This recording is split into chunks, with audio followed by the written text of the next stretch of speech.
Dans le micro. Tu l'avais déjà dit. Donc Christophe nous a demandé, bon, comment est-on arrivé là et qu'est-ce qu'on peut faire pour lutter? Bon, je crois pour en sortir. Pour lutter contre, c'est ça que je voulais dire, pour en sortir, enfin, bon, oui, pour en sortir, enfin, pour lutter contre la post-démocratie. Bon, je suis contente que tu sois tombé d'accord sur ma formulation que nous sommes dans un moment populiste. Donc, par là, j'entends, et je crois que c'est que tu voulais dire aussi, qu'il y a justement la nécessité de rétablir l'équilibre, de redonner la voix au peuple. Donc, mais alors là, maintenant, on va peut-être entrer dans un terrain où on ne va pas être tout à fait d'accord, et je suis sûre qu'il y a certaines personnes qui ne vont pas trop aimer ce que je vais dire ici, parce que je crois que pour comprendre comment on peut lutter et s'opposer, parce qu'en fait, bon, on parlait de moment populiste, oui. Sauf que malheureusement, ce moment populiste, jusqu'ici, il a été occupé par le populisme de droite. Je veux dire, il n'y a aucune raison pour laquelle ça doit être uniquement le populisme de droite. Parce qu'au fond, quand je parle de moment populiste, ce que je veux dire, c'est qu'il est nécessaire de lutter contre la post-politique et contre l'oligarchisation. Donc, il faut faire un mouvement populaire pour lutter contre ça. Eh bien, malheureusement, sauf quelques exceptions, on voit que là, sur ce terrain-là, la droite populiste occupe le terrain beaucoup plus que ce qui serait une réponse de gauche. Mais, et là, c'est là où je crois que, bon, tout le monde ne va pas être d'accord, je crois que pour vraiment comprendre comment on peut intervenir pour empêcher que ces mouvements continuent à avoir du succès et aussi empêcher, disons, là où ils ne sont pas encore importants qu'ils naissent, il faut reconnaître que à l'origine, les demandes que ces mouvements articulent de façon, pour dire, pervertie, sont vraiment des demandes démocratiques. Je crois que là justement, ce sont des formes de réaction contre la pause politique et contre la pause de démocratie. Et c'est le fait qu'il n'y a pas de discours alternatif qui donne la possibilité de donner des réponses progressistes à ces demandes qui fait que, en fait, ce sont les partis populistes de droite qui sont ceux qui se développent. Parce qu'il est évident que, et ça c'est le cas en France, mais c'est le cas un peu partout, il y a des secteurs entiers de la population, des classes populaires qui ont été abandonnés par les partis sociaux-démocrates. C'est pour ça que j'ai insisté beaucoup sur la responsabilité de ces partis. Et ces secteurs populaires, ce sont en général évidemment les perdants de la globalisation, ce sont les ouvriers qui ont perdu leur travail ou qui ont peur parce qu'ils vont le perdre.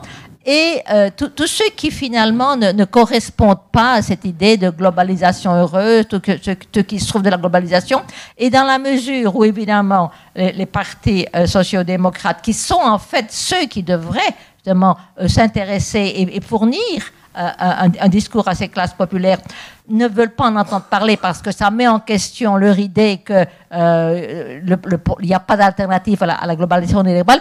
Ils offrent, et je crois que pour moi en tout cas, c'est vrai que c'est difficile en tant qu'étrangère de parler de la situation française, mais il me semble qu'il est évident que le succès de Marine Le Pen vient du fait qu'elle offre à toute une série de secteurs populaires abandonnée par les socialistes, elle dit, il y a des alternatives. Moi, je vais vous offrir une alternative. Je vais parler en votre nom.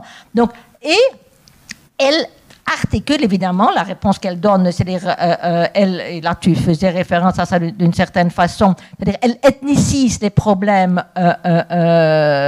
sociaux, mais par exemple pour des classes populaires, des ouvriers qui se trouvent, par exemple, au chômage ou qui ont peur de tomber dans le chômage et pour lequel il n'y a aucun discours du Parti socialiste, venir leur dire, mais vous savez, le problème, ce sont les immigrés, c'est à cause des immigrés que vous êtes dans cette situation. Ben, s'il n'y a pas de discours qui leur dit, non, non, c'est pas les immigrés, ce sont les grandes entreprises transnationales, ben, s'il n'y a que ce discours-là qui est, disons, possible pour ça, ils sont, d'une certaine façon, voués un peu à devenir des supporters du Front National. Donc, c'est pour ça, je crois que derrière, parce que il me semble que la façon la pire, et ça, je trouve ça vraiment criminel, d'une certaine façon, de réagir contre ça, c'est-à-dire, ça, ce sont ces ouvriers-là, ce sont des racistes, ce sont des attardés, ils ne comprennent pas le problème de la modernisation. Et aussi, par exemple, de cette façon de condamner ces partis de condamnation morale. Et c'est en général, bon, ça c'est partout, c'est pas uniquement en France, c'est un peu partout, je le constate. La social-démocratie face à la montée des partis populistes de droite, on dit, ah non, non, on connaît le système, ça c'est le retour du fascisme, ah oui, c'est l'extrême droite. Je n'aime pas cette catégorie d'extrême droite parce que je trouve que c'est une façon de ne pas vraiment essayer d'analyser qu'est-ce qui est en jeu là-bas. Ah oui, l'extrême droite, on sait. Mais non, il faut essayer de comprendre pourquoi tous ces gens sont attirés par ces partis populistes de droite. Parce que c'est uniquement à partir de ça qu'on va pouvoir comprendre que ce qu'il faut faire, c'est s'adresser à ces catégories et leur offrir un autre discours, donner une formulation progressiste à leur demande. Pas simplement dire, oh, vous êtes des racistes, vous êtes des attardés. Non, il faut vraiment, et pour moi, justement, un élément important, c'est pour ça que je dis, ça c'est une chose à laquelle je crois vraiment, la seule façon de lutter contre le populisme de droite, c'est de développer un populisme de gauche, c'est-à-dire entendre justement le cri de détresse de ces secteurs, politiser leur douleur d'une façon progressiste, organiser le rage d'une façon progressiste. En fait, je suis déjà en train de faire référence à il y a trois qui sont des thèmes de Podemos qui disent politisar el dolor, organizar la rabia et le troisième politisar el deseo. Donc politiser la douleur, organiser la rage et politiser le désir. Et là, c'est l'autre élément. Je crois qu'on est d'accord là-dessus, parce qu'on en avait déjà parlé à Buenos Aires. Ce qui est important pour comprendre comment on peut faire ça, c'est d'accepter la place fondamentale que les affects jouent en politique. Et ça, c'est quelque chose que malheureusement, en général, les partis de gauche ne comprennent pas. Les partis de gauche sont complètement rationalistes. Ils pensent que, ah non, les affects, ça c'est uniquement la droite qui mobilise les affects. Nous, on doit donner des statistiques, nous, on doit donner des arguments. Par exemple, j'ai assisté à pas mal de réunions où on discutait le problème des réfugiés. Ah non, mais en fait, ils ne sont pas au courant des véritables statistiques. Il y a beaucoup moins de réfugiés. Il faut leur donner les faits. Et ils comprendront. Ils comprennent pas. Ou alors on vous dit que la façon de lutter contre le racisme, c'est de faire comprendre aux gens que la science a montré qu'il n'y avait pas de race. Donc comment est-ce que vous pouvez être raciste s'il n'y a pas de race? Donc ça c'est vraiment, vous riez, mais je vous assure, c'est vraiment quelque chose qui est courant dans les partis de gauche. Dire non, nous il faut donner des arguments. Tout ce qui a à voir avec la mobilisation des affects, c'est quelque chose qui non, c'est pas pour nous.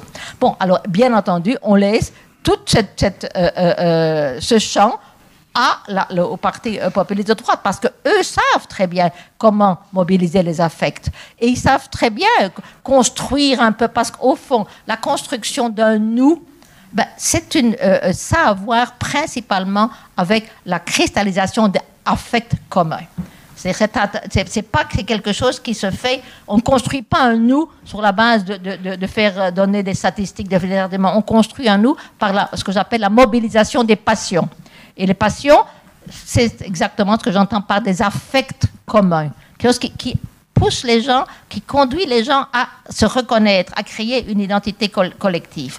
Et ça, c'est absolument fondamental. Si on veut pouvoir justement créer un autre nous, parce que je crois que bon, c'est là où je crois qu'il y a peut-être déjà, à mon avis, il faut reconnaître que, eh bien, c'est partis populistes de droite en général, ils ont été capables de créer un peuple, de créer un nous. Un nous, évidemment, qui n'est pas un nous qu'on peut accepter, c'est pas un nous progressiste, c'est un nous qui, en fait, réduit la démocratie plutôt que de l'élargir.